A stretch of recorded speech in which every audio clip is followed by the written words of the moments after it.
Hey, this is Charles. Today I'll be showing you guys my sorting algorithm visualizer.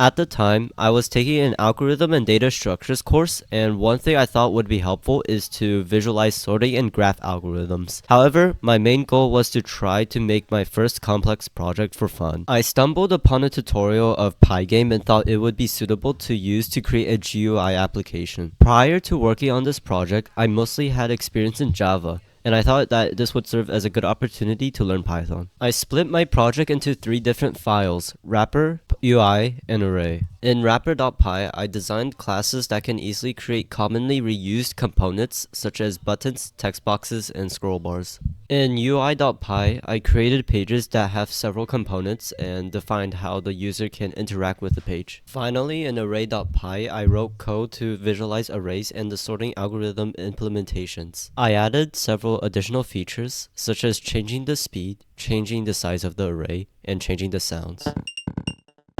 One big issue I came across while writing the code was to write logic to handle user interaction between overlapping UI elements. Because of how I solved this problem, changing the positions of the button would break my solution. Next time, I'll try to encapsulate the logic better like I did with the buttons, so I wouldn't have to rewrite. Other issues were also caused by similar bad writing practices.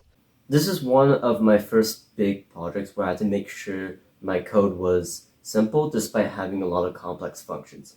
Obviously, there is a lot of room for improvement, but now I see the benefits of encapsulating data and following other good programming practices.